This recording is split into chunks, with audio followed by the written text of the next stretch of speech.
is nuclear energy used to improve motor oil? How do they put the holes in Swiss cheese? Where are your housing preferences on permanent file? How do old magazines help Parisians understand us? Industry on Parade, a brand new look at our America, produced each week by the National Association of Manufacturers.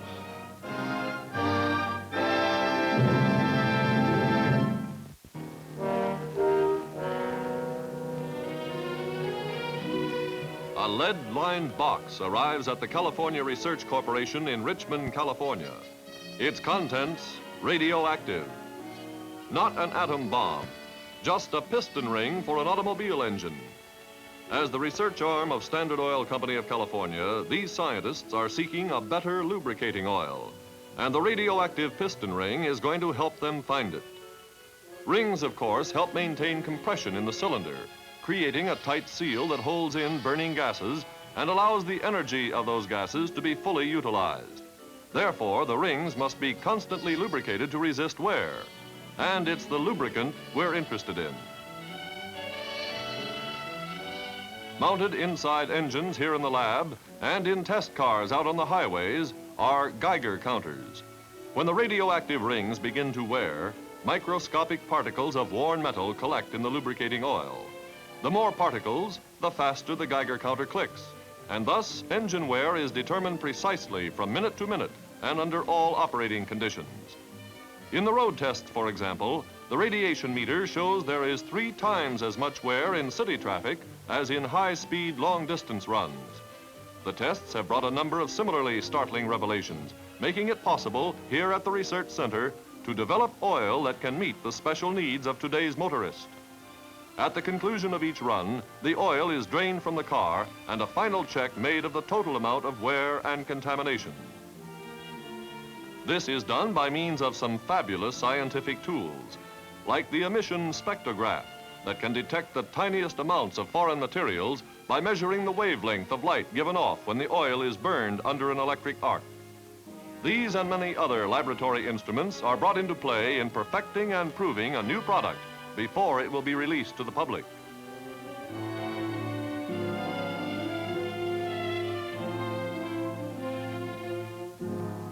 Equally impressive are the tools and techniques used in actual production. The costs of prolonged research and the additional processing the oil now gets must be offset by better manufacturing methods to ensure top quality at reasonable prices.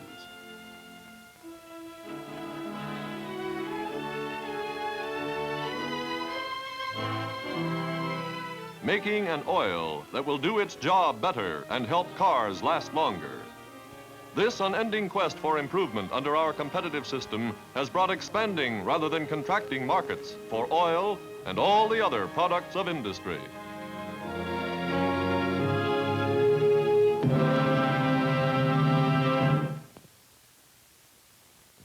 When our forefathers came to America centuries ago, they sought freedom and independence. Here they built an economic system giving us the world's highest standard of living. Under this system of free competitive enterprise, American business and industry has grown until today there are 4 million enterprises which provide more than 63 million jobs. The average American employee works shorter hours, earns more money, and produces more goods than his counterpart anywhere else in the world. That's our business and industrial system. Let's keep it free and growing.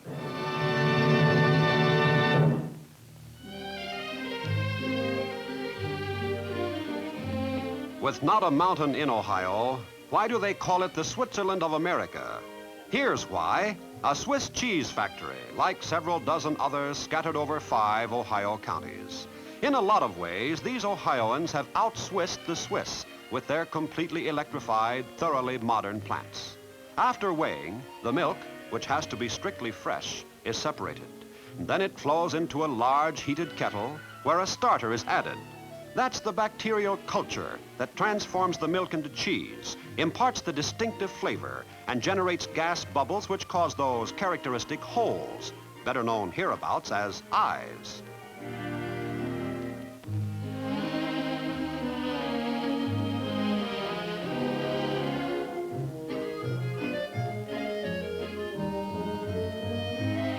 More mechanical mixing follows as the cheesemaker keeps a close watch on the development of the cheese. Each operation must be performed at exactly the right moment, or the resulting cheese will not be top quality.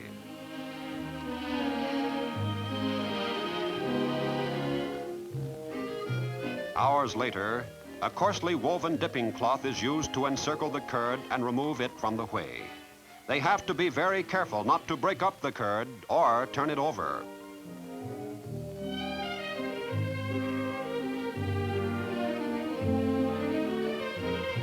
With a block and tackle, the curd is removed and carried to the press. Inside the bag, about 200 pounds of Swiss cheese. Of course, it isn't Swiss cheese yet. A lot of work remains to be done. The bag of curd is lowered into a circular wooden or stainless steel hoop.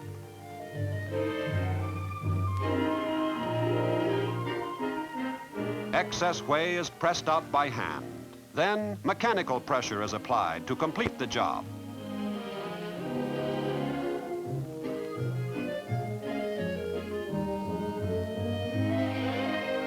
After 5 minutes, the wheel of cheese is removed from the press. You might think it's now ready to slice and eat, but not so. It'll be turned over, allowed to stand, repressed, turned over and repressed 4 times in all.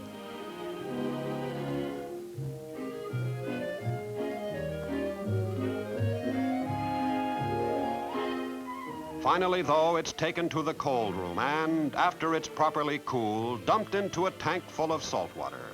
Here it will remain for 2 or 3 days until a good rind has formed around it. From here, it returns to the cold room for a week or 10 days, then is transferred to a warm room where temperature and humidity are constant and the real ripening of the cheese takes place. Stored first on the lowest shelf, it'll be moved higher and higher until it reaches the top, by which time it's ready for the table. They hope.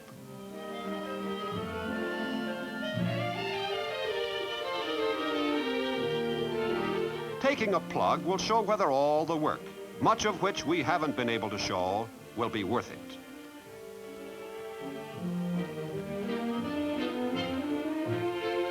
And is it a good wheel of cheese? Well, let's cut off a couple of pounds and see. We have the word of cameraman Bob Blair that it's very good indeed.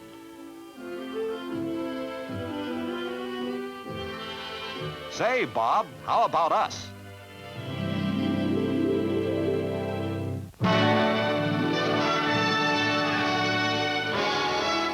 Industry on Parade stops off in Chicago to see how America's hotels are able to accommodate their hundreds of thousands of guests, checking in as many as 2,000 at one hotel in a single day, while an equal number are being checked out, and all without fuss or confusion.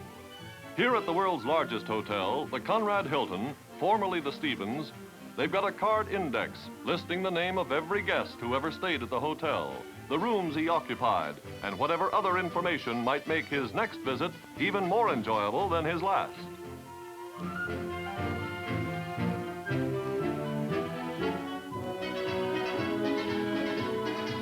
The telephone switchboard could handle all the calls in a good-sized city, and other departments are organized on a similarly grand scale.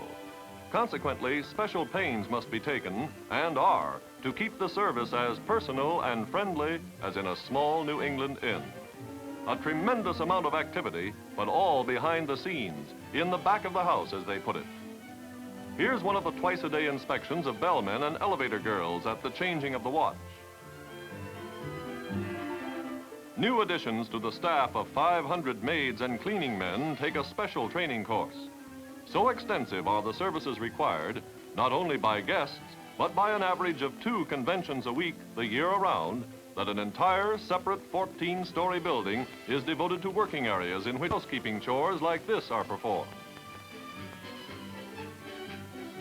Here, silver is washed and chemically polished. Dipped in the tarnish-removing chemicals, it next will be given 2 rinses. They handle 50 to 75,000 knives and forks a day, and about 15,000 pieces of hollowware. This service building adjoining the hotel is also used for the storage of all sorts of equipment used at banquets, conventions, and meetings, as well as things like roll-away beds that provide extra sleeping accommodations during peak periods.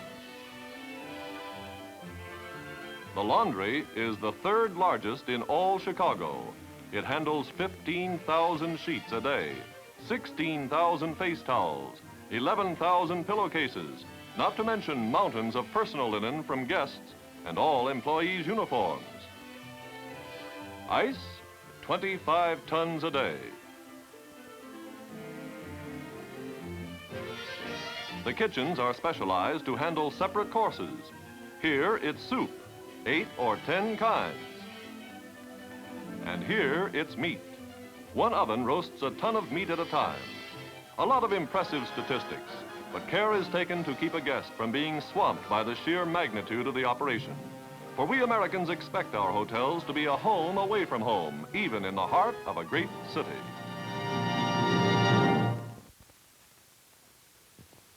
It takes teamwork, whether it's on the diamond, gridiron, or court, to build winning teams. The same thing holds true for American industry. The stories you see on Industry on Parade are made possible by the great teamwork of stockholders, employees, and management. The stockholders, men and women who risk their savings by investing in plants, new machines, tools, and all the other things necessary to start a business or keep it going. Employees and management who work together for the highest production in the least time and with the least effort. Real teamwork that has meant more and better products and higher living standards for all.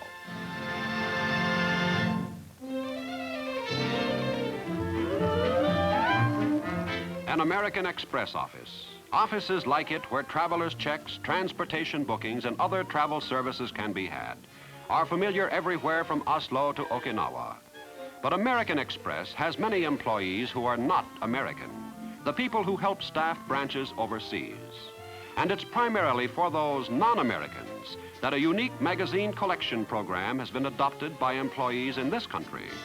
They bring in their magazines when they've finished with them to be sent abroad to help employees in other countries understand us a little better. Here in New York, they sort the Newsweek's, Collier's, Saturday Evening Posts, and hundreds of other publications that reflect so well our way of life.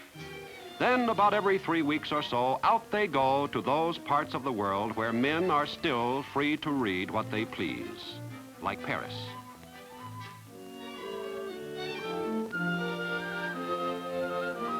Here at the Paris office, the magazines that bring their various glimpses of the many facets of life in the USA are distributed through a sort of informal library service. The wide selection of an American newsstand is brought into foreign homes, helping to counter among those we'd like to have as our friends the barrage of falsehoods about us that emanate constantly from behind the Iron Curtain. The truth, as reflected in a free press, will do much to keep people like these on our side.